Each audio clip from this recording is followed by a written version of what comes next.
Hi, good morning, good afternoon, good evening, good day kung nasa mga parte kayo ng mundo at welcome sa panibagong vlog.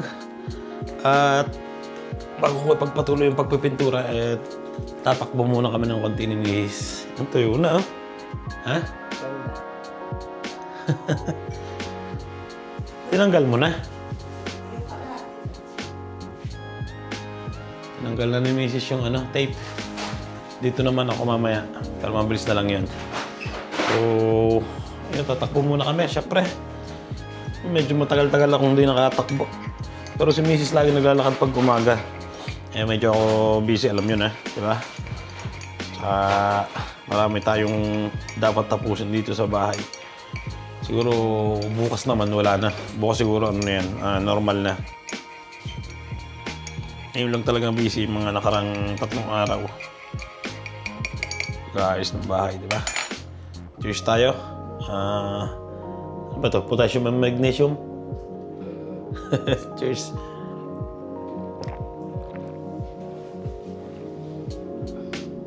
Andito na kami sa labas. Kasama namin si Posty. Sasama daw siya, oh. Bilhan kaya natin ang sapatos siya. Mamaya hindi na makakahila yan.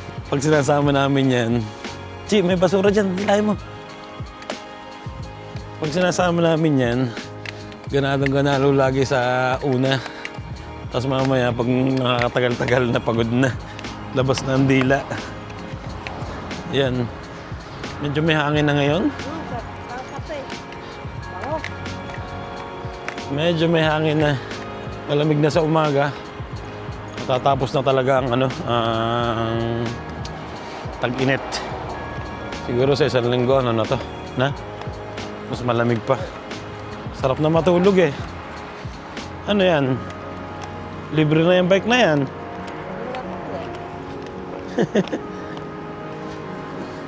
Saan ka pupunta? Na?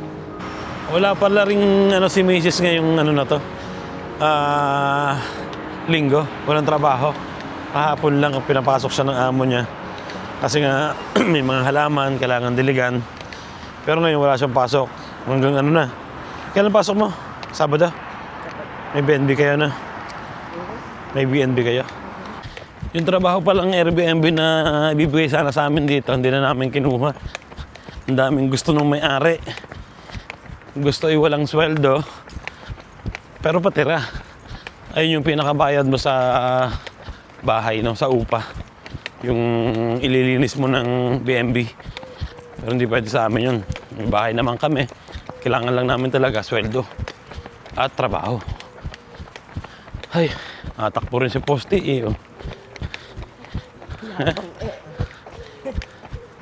Pati si Mrs. Didiretso tayo doon. Pero mainit na yata doon sa joggingan. Baka nandun pa rin yung yung homeless na nakita ko nung last na daan ko doon. Siya pala yung palagi natutulog doon sa mga bench doon. Kala namin ni Mrs. kasi lasing. Pero minsan may siya may vino, may white wine. Siguro pampaantok. Ay, si Basti mamaya, yung bunso namin, umpisa na ulit ng kanyang practice ng basketball dito.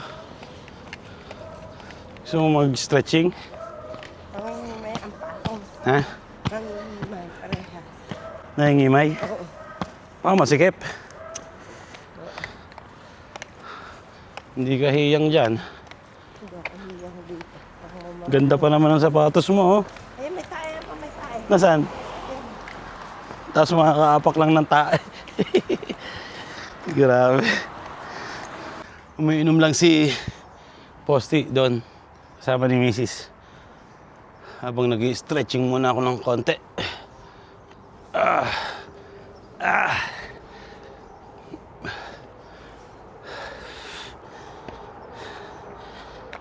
Tara.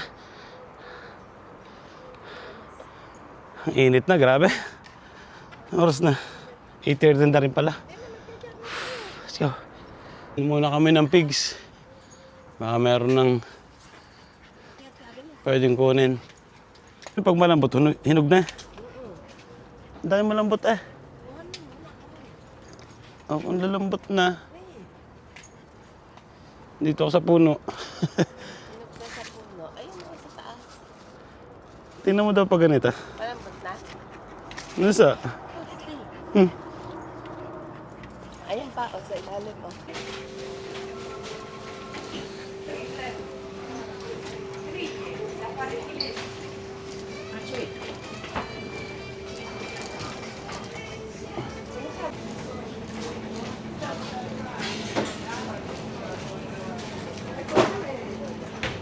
Andito na kami sa bahay.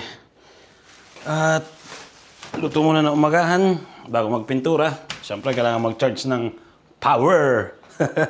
Bumili kami ng papaya. Tingnan niyo yung papaya dito. Ang liit lang yan. 3 euros and 13 cents. Baga, 70, 70, 140 plus 21. 210. Yan, maliit na ano, kalahati. Papaya. Bumili rin kami ng mozzarella at saka chicken fillet. Ayun ang aming tanghalian ngayon. Hindi daw matamis ang papaya, sabi ni Mrs. Parang pinog sa pilit. Pinilit din again.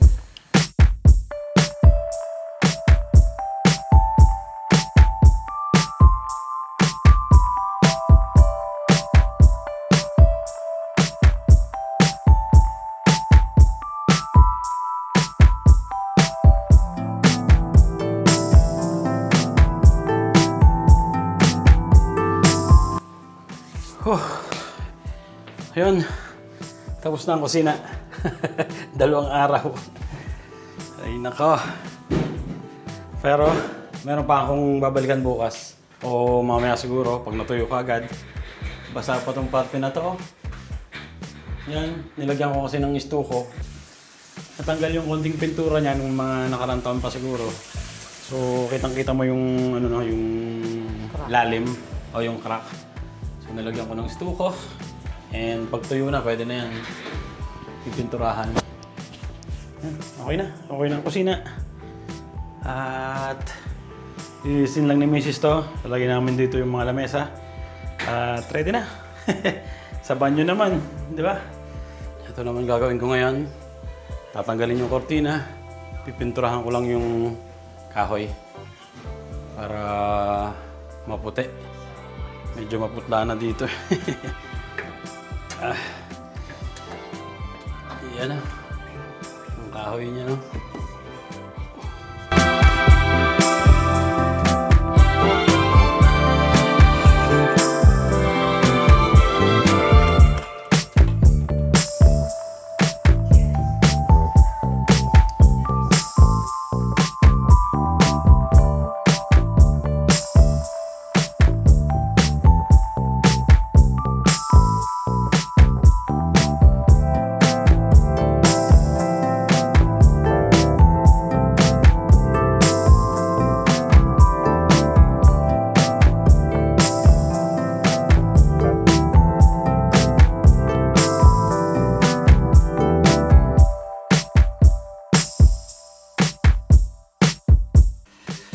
Ay, alauna na. Kain na naman. Napinturahan ko na yung taas, pero balak kong patungan. Para nakikita pa rin yung pagkadilaw ng unang kulay niya. Siguro pangalawang patong okay na. Kainan muna. Sarap po. Wow! Teka. Walang kanin, walang pasta. Yun. Oh! Karne, chicken fillet, hamburger, and mozzarella. Hindi ka pwede dito. No?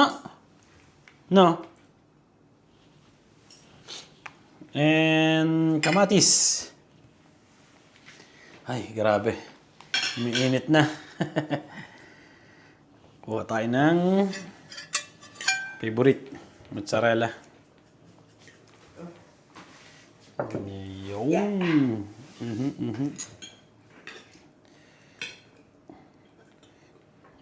Mozzarella. Kamatis. Gusto ko mas maraming kamatis. Siyempre ang chicken. Boom. At asin.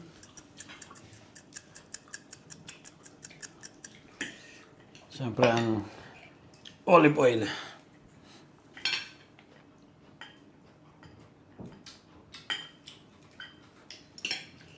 Yun, ready na. Thank you, Lord.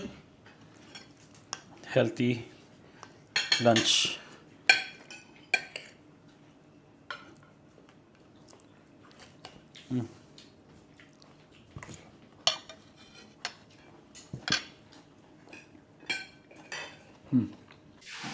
Ayun, napinturahan ko na rin tong banyo.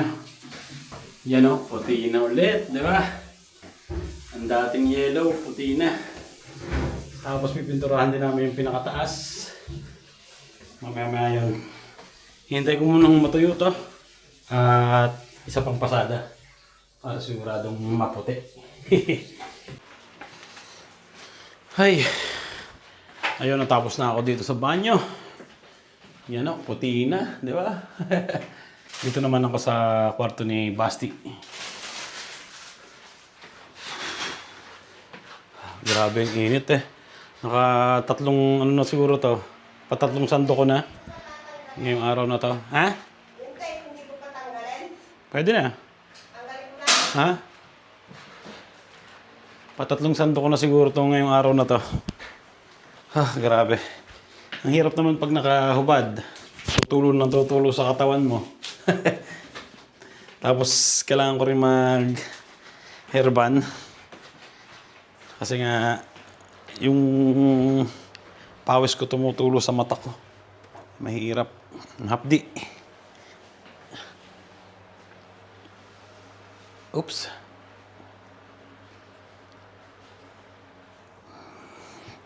Ayun. Ready na. Pero nakatulog na kami kanina.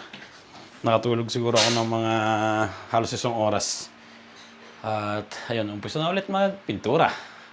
Let's go. Si Basti, habang wala, pipinturahan namin yung kanyang, yan yung taas. Meron na siya ngayon practice ng basketball eh. Nandun siya ngayon.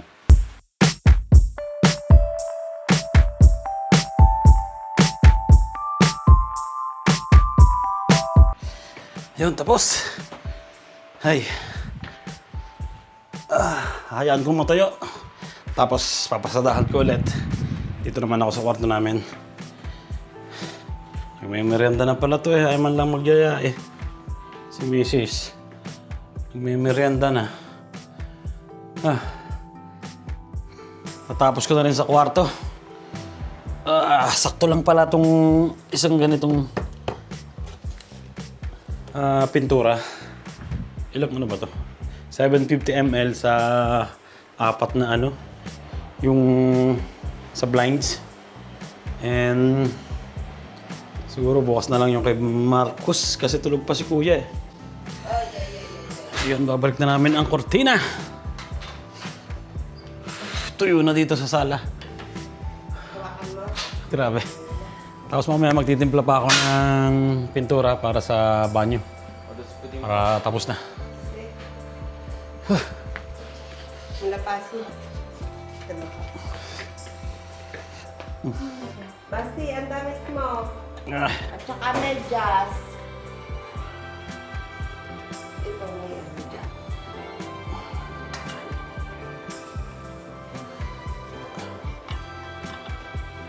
Pasok mo lang sa kabilang side.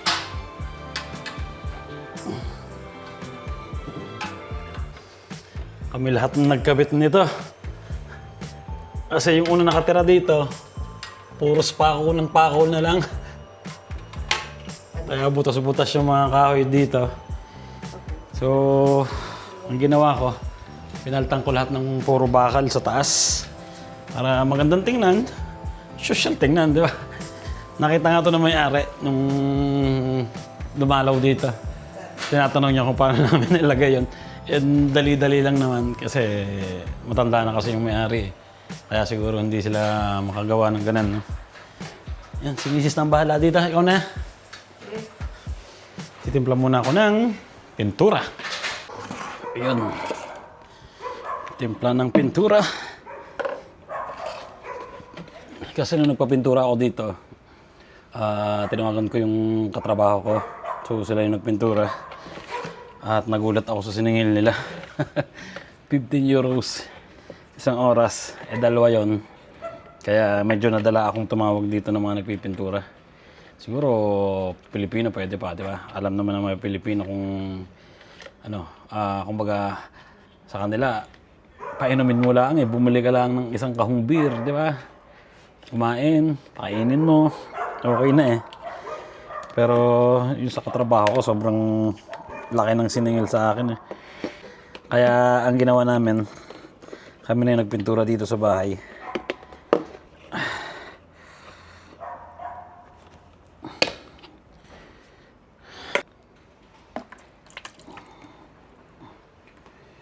Pwede na tayong magtrabaho ng ekstrang pagpipintura, no?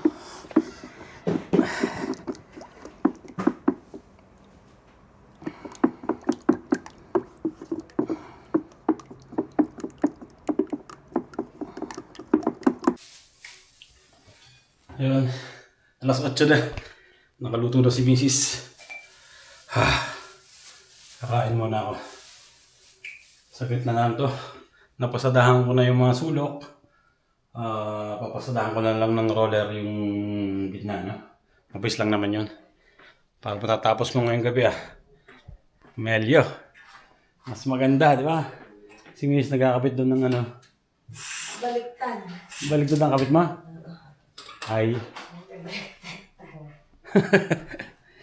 Tapos ang dalawang bata nandito. Kain na, hotdogs. Saan tuturo di... Tuyo. Ah. Namoy ito yung isda. Pero wala naman. Tara, ano tayo? Ari, bari. Yun, kakain na kami. Kami ako na lang pagpapatuloy. So, thank you Lord. Yo, sarap. Hi. Ayun, natapos ko na ang dalawang banyo. At kala ko naman okay na lahat. May natitira pa pala itong kay Marcus. Sabi ni Mrs. tatapusin na rin din namin para bukas wala na kami gagawin masyado na. Mabilis lang naman pagpipinturahan yung taas. At ano oras na? Inabot na kami ng 9:45. Pero okay lang, wala kami lakad ngayon. Okay na, nagabit na ni Mrs. ang kurtina. Kurtina na nalagay mo na. Nasa laboratory pa. Kay Basti? Ah, Sa kwarto ako niya. Kay Basti nasa laboratory. yung sa atin, nalagay mo na. Oo. Sa amin, lagay na ni Mrs. Ayan, may kurtina na. Yung natitira dito na nilagyan ko ng stuko.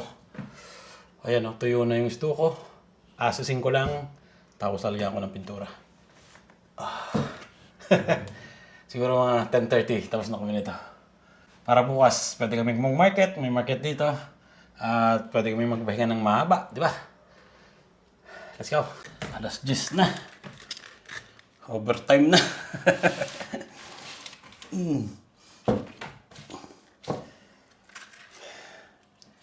Lilihahin ko lang to.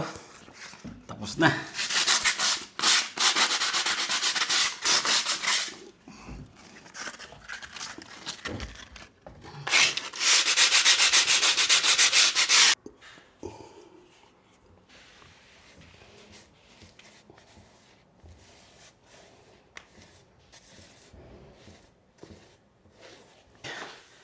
Ayun, last na talaga to. Itong kwarto ni Kuya. Ayan may natira pa palang isa Natutulog kasi yung anak naming panganay kanina, kaya hindi namin napinturahan agad to. So yun, tatapusin ko na to. At dito ko na rin tatapusin yung vlog namin ngayong araw na to. Mag-edit pa rin ako ng binyag ng aking kliyente. So, kita-kits tayo sa susunod na vlog. Ingat palagi kayo. And salamat sa suporta. At God bless inyo lahat. Ciao.